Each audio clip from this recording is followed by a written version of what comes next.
अपने विवादास्पद बयानों से सुर्खियों में रहने वाले त्रिपुरा के मुख्यमंत्री बिप्लब देब के एक नए बयान में फिर राजनीतिक गलियारों में हलचल मचा दी है। उनके बयान के बाद अब आम आदमी पार्टी ने त्रिपुरा के मुख्यमंत्री के इस्तीफे की मांग कर दी है। कैलाश गहलोत ने बिप्लब देब के बयान पर नाराजगी जताई और हरियाणा के डिप्टी सीएम दुष्यंत चौटाला से पूछा कि क्या वे जाट नहीं हैं? अगर आप मंदबुद्धि नहीं हैं, पागल नहीं हैं, तो बिप्लब देब का इस्तीफा मांगिए। पूरी आम आदमी पार्टी बिप्लब देब के इस्तीफे की मांग करती है कि अगर किसी सीएम की ऐसी सोच है तो उसे सीएम रहने का कोई हक नहीं है।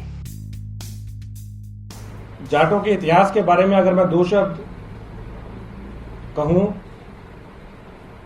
तो आजादी से पहले छोटू राम, जिनको सर का टाइटल दिया गया था, क्या वो भी मंदबुद्धि के थे?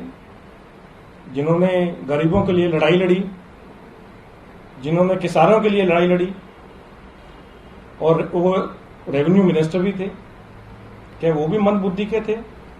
मैं बीजेपी से पूछ रहा हूं आज, और बीजेपी के हर एक नेता से और जितने भी सीनियर नेता हैं उनसे ये पूछना चाहता हूं, क्या छोटू राम मंदबुद्धि के थे?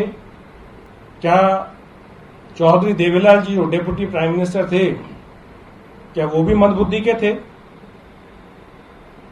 क्या चौधरी चरण सिंह जी जो जाट थे,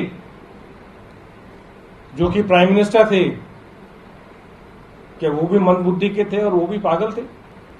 कि बीजेपी की सोच क्या है? किस प्रकार की सोच मिनिस्टर है हरियाणा के? दुष्यंत चौटाला से पूछ रहा हूं ये कि भाई आप भी तो जाट हैं, आप मंदबुद्धि के हैं, आप पागल हैं? कि अगर आप मंदबुद्धि के नहीं हैं और अगर आप पागल नहीं हैं तो फिर बिप्लब देब का इस्तीफा मांगे। और पूरी आम आदमी पार्टी बिप्लब देब का इस्तीफा मांग रही है कि अगर किसी पार्टी की अगर किसी सीएम की अगर ये सोच है तो फिर उनको सीएम रहने का अधिकार नहीं है। तो हम ये बिप्लब देब का, त्रिपुरा के जो सीएम है, उनका इस्तीफा मांग रहे हैं, क्योंकि मैं समझता हूं अगर किसी सीएम की अगर ऐसी सोच है तो उनको सीएम होने का कोई अधिकार नहीं है।